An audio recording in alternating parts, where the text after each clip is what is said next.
Hello everyone.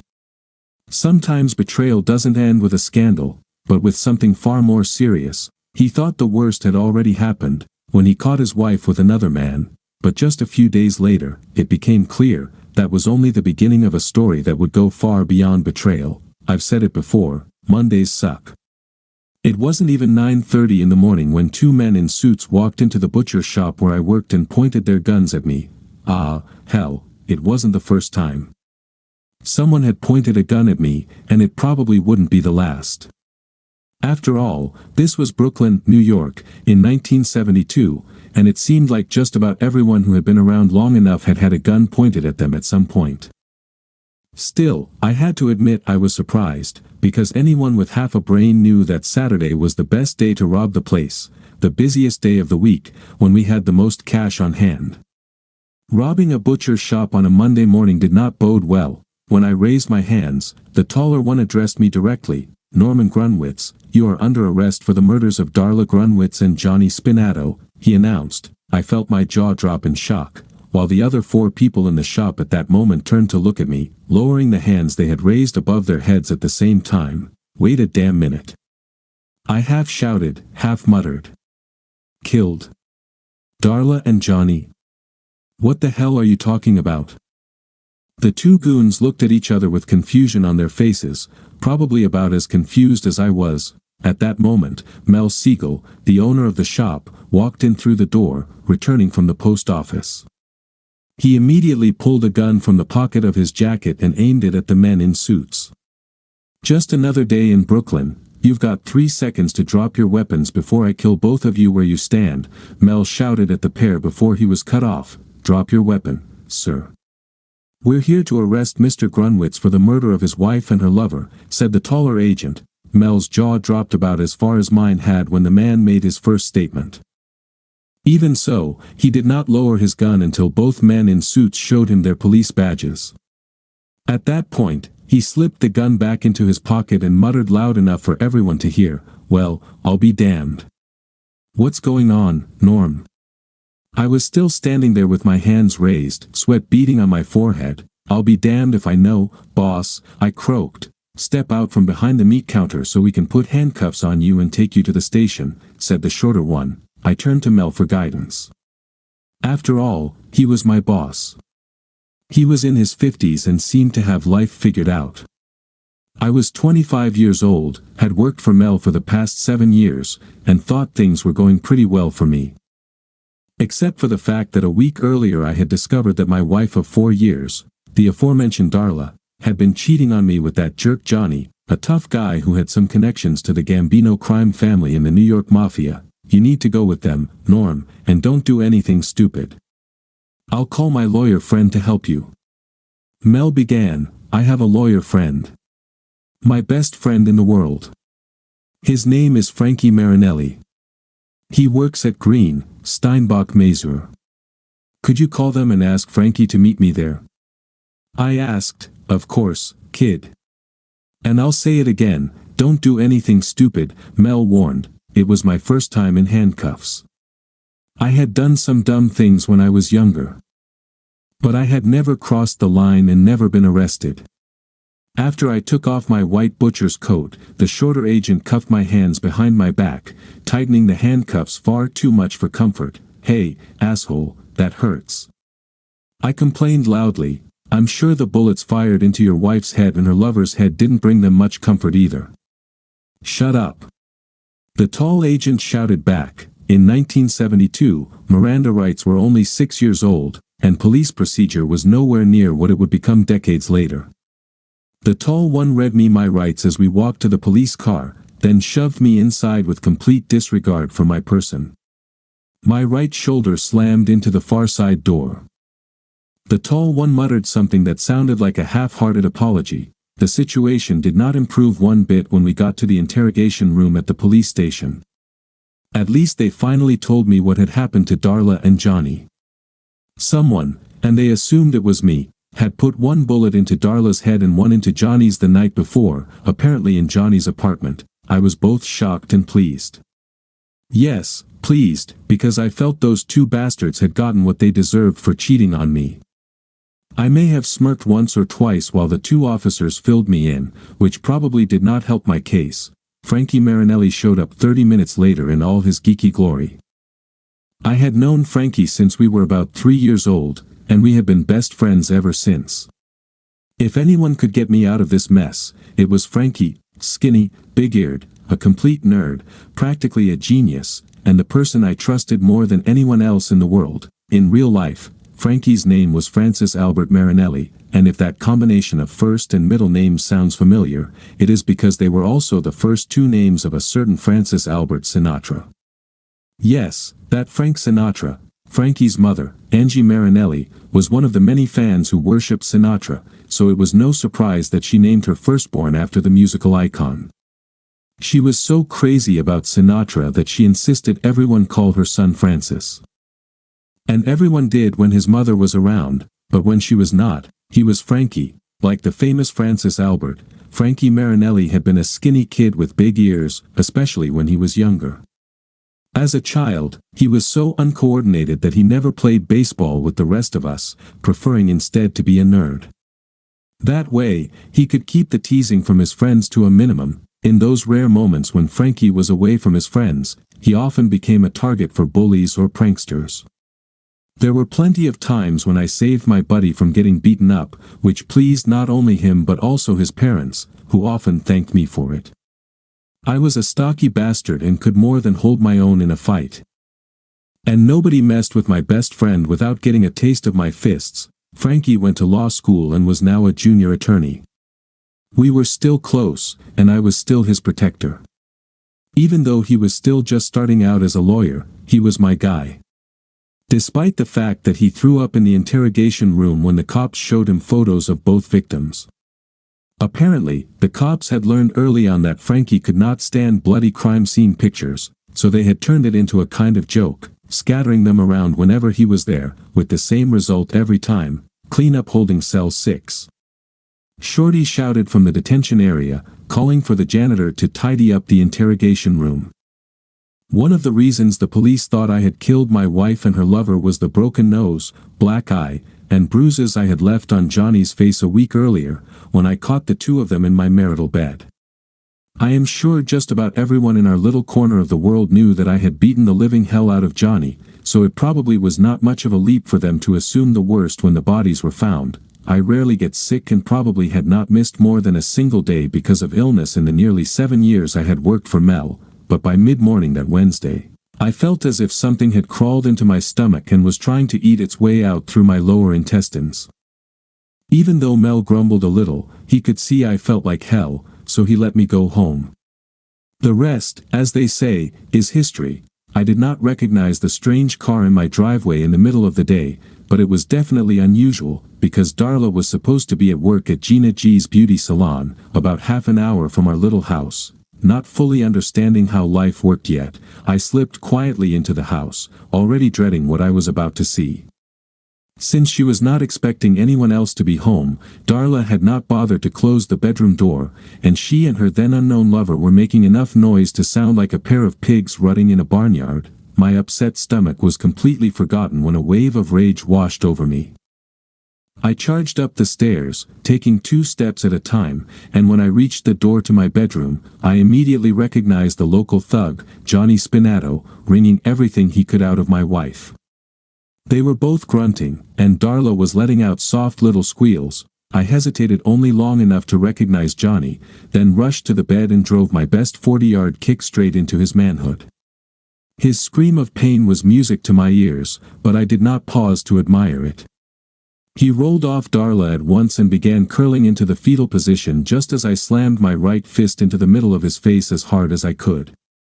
Then I hit him in the face several more times before he stopped moving. And his face turned into a bloody mask. Maybe, I thought, sleeping with the wife of a man whose job involves hauling around half a side of beef was not the smartest decision Johnny had made in his life. Apparently, my first blow to Johnny had affected Darla too, because she was lying on the bed curled up in a ball. I assumed she was crying out in pain and fear, but at that moment I did not care. "Shut up, adulteress, or you're next." I roared. In the 4 years we had been married, I had never once struck my wife, but Darla wisely decided that I might change that record now, and she fell silent immediately. The only sounds I could hear were her sobbing and my heavy breathing. When Sleeping Beauty wakes up, the two of you are going to throw some clothes together and get out of here, I growled. I don't care where you go. Go with him, but you are not staying here, adulteress. Why? Why, Darla? Did I treat you badly? Was the sex not good enough?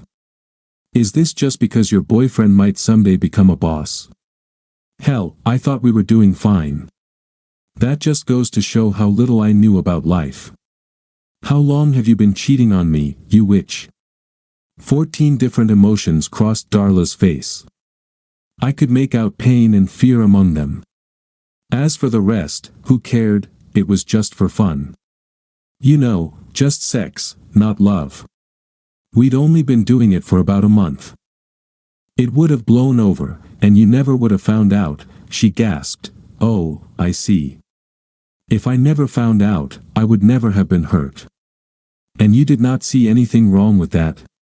God damn it, adulteress. I bet your parents are going to have a problem with it when I tell them who their little girl really is. The tears streamed down her face even harder when I mentioned telling her parents. You can't tell my parents. She began, of course I have to tell your parents. They deserve to know why I'm divorcing you. The truth, I growled, oh. She sobbed, by the time I get back, you'd better be gone. And don't forget to clean up the bloody mess that bastard made. The damn bleeding bastard. I snarled. I spent the next few hours at the bar down the street. I only had a couple of beers, then switched to Coca-Cola, figuring I might need my wits about me if any of Johnny's friends decided to come looking for payback. By the time I got home, the bedroom had been cleaned up, and a different bedspread and fresh sheets were on the bed. It did not matter anyway. I had no intention of ever sleeping in that bed again. I called my buddy Frankie and told him what I had been doing that afternoon. Even though I knew he was not a divorce lawyer, I still asked him to represent me in the divorce, and he agreed without hesitation. It was a matter of trust, and I trusted no one in my life more than Frankie. Apparently, he had to do a little persuading with his bosses before they agreed to let him handle my divorce case. 2 days later, Frankie and I were discussing my divorce plans at his house after a normal workday. Pizza and beer, of course, were on me as part of his fee. There was not really all that much to discuss, because Darla and I did not have much money to divide, and the house was a problem. What we most needed to decide was whether I was going to file on the grounds of adultery or simply irreconcilable differences. I wanted to file for adultery, but Frankie insisted that we file for irreconcilable differences because I had no physical proof of the affair, even though I had caught them in the act, literally. He argued that if the two of them both lied, which was entirely likely, adultery would not hold up in court. While we were talking, Frankie's younger sister, Ava, came into the kitchen from the garage, where she had just parked her car. 23-year-old Ava had only recently started her career as a pharmacist and had moved in with Frankie shortly after getting the job.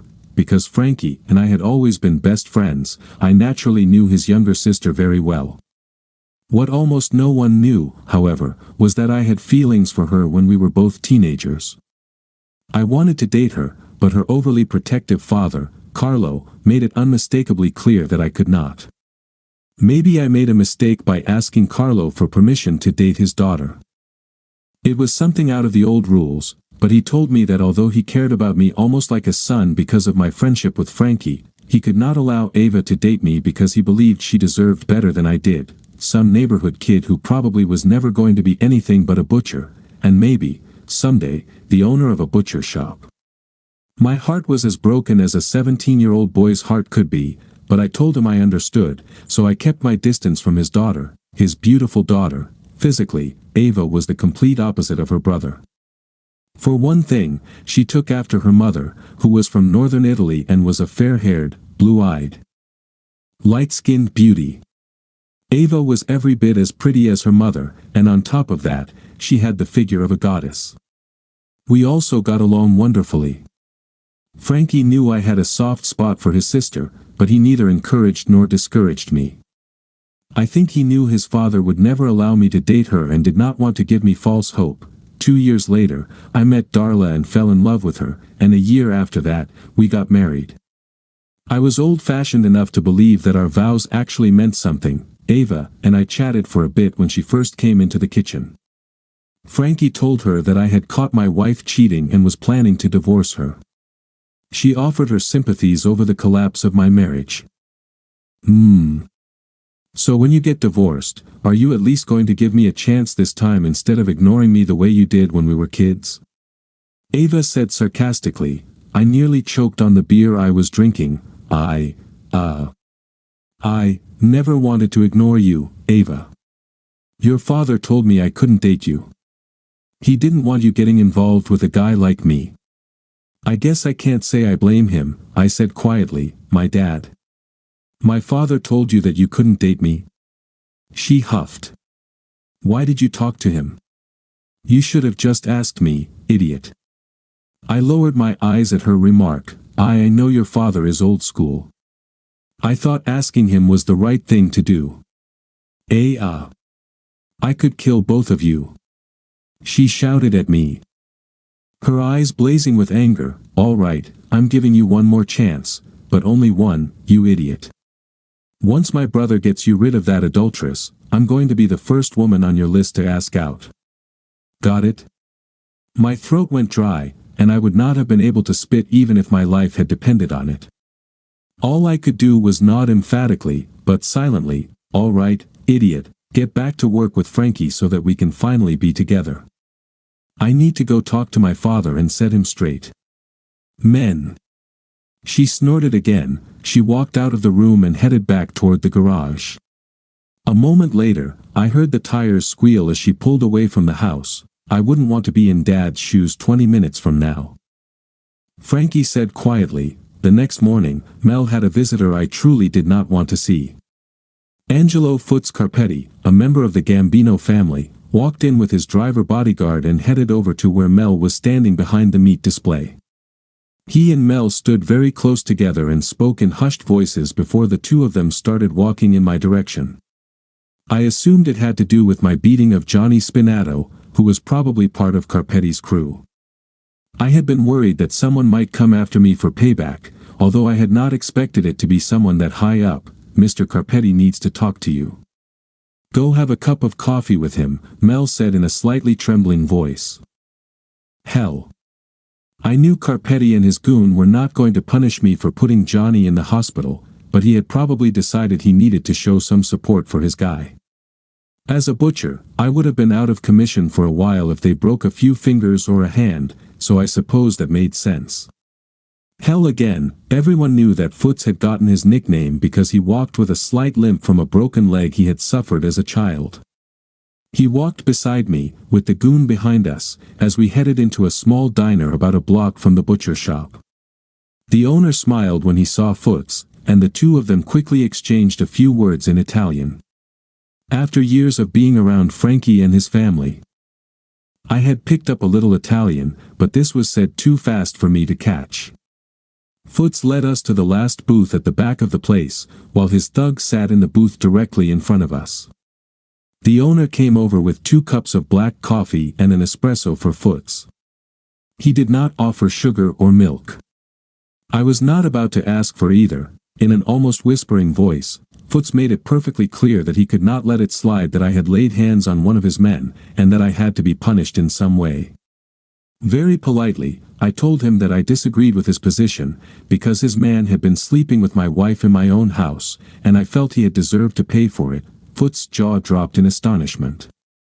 In your own house? You caught them doing it? He rasped. Yes, sir, I said. I beat the hell out of him, and I'd do it again.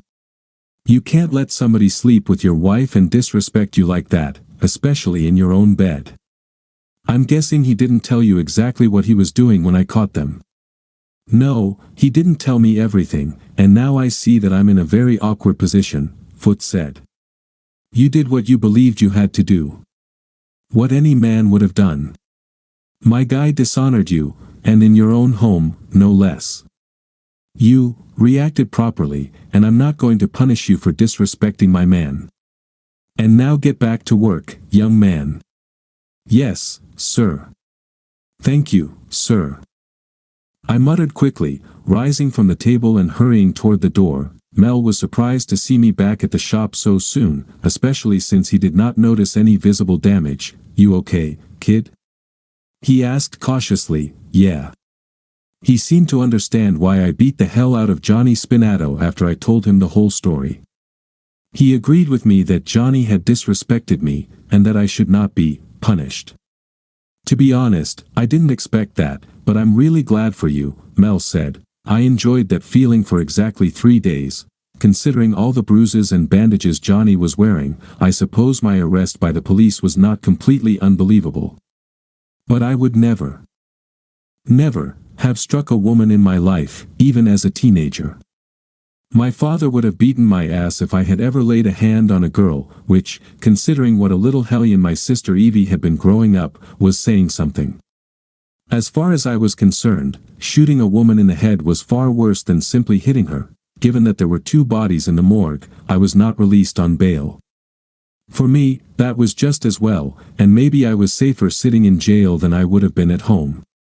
I was almost sure Foots was unhappy, and I would have been at the top of the list of people he was unhappy with. It took the police ballistics lab several days to determine that both Johnny and Darla had been killed with a .45 caliber handgun. As it happened, I owned one. Frankie and I had bought .45s when we were both 18.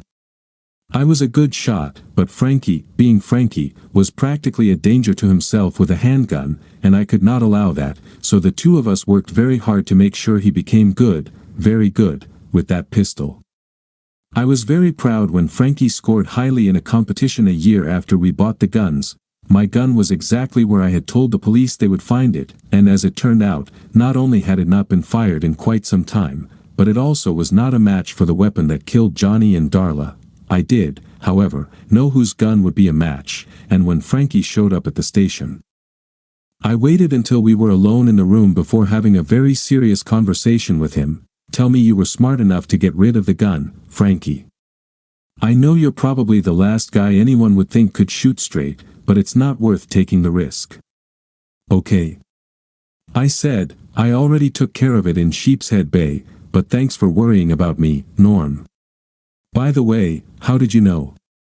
He asked, looking surprised. Because it wasn't me, and you're the only person in the world who would risk spending the rest of his life in prison for me. You know I love you like a brother, you crazy nerd, I said. Are you going to tell me why you did it? I have a source who knows we're good friends. Someone who apparently overheard a couple of guys from Johnny's crew saying that he and your wife were planning to get even with the damn butcher, Frankie explained. I knew I had to do something. Something that would keep you from getting seriously hurt and save you from having to look over your shoulder for the rest of your life. It was the best thing I could come up with. And as far as I'm concerned, she was just as bad as he was. By the way, I love you too, brother. The police had to release me a couple of days later because they could not find any solid evidence beyond circumstantial proof. Mel was surprised when I returned to work the next day. I think he was nervous about Foots coming back to see him.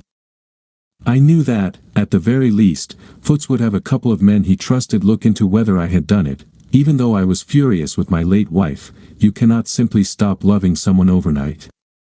I mourned her loss, though far less than I might have expected. I would probably never be able to erase the image of her and Johnny together in our bed from my mind, and the realization that she and her lover had been plotting to hurt me did not inspire any warm feelings. In some ways, her death was not so different from what I had imagined after the divorce. Her parents obviously had no idea that just a few days earlier I had caught her in bed with her lover, and they were surprised that I was not as devastated as they thought I should have been. As devastated as they were. What's going on, Norm? You look more angry than heartbroken. What aren't you telling us? Were you two having problems? My mother-in-law, Lori Colombo, finally asked me the day before the funeral. She had always been the more perceptive of the two. My father-in-law, by comparison, had the inside of a brick, which was probably fitting. He was a bricklayer by trade, a New York Mets fan by calling, and a man who had gotten through high school by copying off the people sitting in front of him. We were sitting at their kitchen table, drinking coffee and making the final plans for the service when that conversation took place. I figured it was time to tell them that their charming daughter had not turned out to be so charming after all.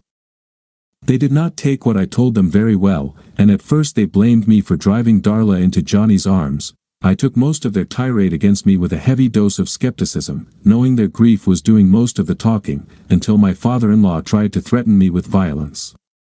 That was when I lost my temper and considered telling them that their daughter and her lover had been planning to hurt me physically in revenge for my beating the hell out of Johnny when I caught them cheating in my bed. But saying that would have been the same as giving Frankie away, and I would never do that. The cops found both bodies in Johnny's apartment because I threw her out of our house after I caught them in our bed. In our bed, for God's sake. Don't you dare defend your adulterous daughter. She cheated on me with that bastard. I was filing for divorce. God bless the one who got revenge for me, I said bitterly. They were both stunned by my statement. I had always gotten along well with my wife's parents, but that revelation completely destroyed our relationship. After that outburst, I did not feel particularly good about myself, but I had no intention of apologizing for telling the truth. The next morning, the three of us did not speak at the funeral, nor did we ride together in the limousine to and from the cemetery. To the great dismay of the funeral director, I drove my own car behind the hearse and the limousine. After the service, I did not wait for the family to get into the limousine to head to the memorial meal at our church. I got into my car and drove home. Out of respect for my late wife, I waited 6 months after the funeral before asking Ava out on a date. She agreed without hesitation. We quickly became close. I later heard from friends that Darla's parents were deeply upset that I had been able to start dating again so soon after her death. I told those friends how I had caught Darla in bed with her lover a week before she was shot.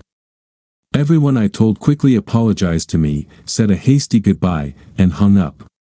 I never heard from any of those callers again, nor, for that matter, from my late wife's family. A month after Ava and I started dating, she took me with her to the family's Sunday dinner, which, for anyone who understands Italian Catholic traditions, was a major family event. It was not that I had never been part of Sunday dinners before, but back then I had been there as Frankie's close friend, not as Ava's official boyfriend. That made all the difference. Ava and I both knew it. I admit I was nervous when we arrived at the Marinelli house, even though I had spent half my childhood there with Frankie. Francis lived in his house. Ava's mother came over and gave me a big hug, and then her father came up to me, held out his hand, and pulled me into a tight embrace as if I were already part of the family. "I owe you an apology, Norm," Carlos said. "You were always so good to Francis when the two of you were kids and in school, and you always behaved well when you were here with us. I should have been thrilled that you wanted to date my daughter, and I'm absolutely thrilled that you want to date her again now. I don't know how things will turn out in the future, but if one day you come to me and ask for permission to marry my daughter, I will give you my blessing without hesitation. I know you'll never get rich being a butcher, but I also know that no one, could take better care of her heart, and that is all a father can really hope for. And, if you're wondering, even though Ava did threaten my life while demanding that I be nice to you, she had nothing to do with anything I just said." There were tears in Carlos' eyes, something I had never seen in all the years I had known him. I knew he meant every word. We hugged each other tightly again. My parents were thrilled when I started dating Ava. Our parents had been friends for years, and it seemed only natural to them. My sister Evie might have summed it up best when she warned me not to screw it up. I stayed with Mel for another 7 years, until he decided to retire and sold the business to me.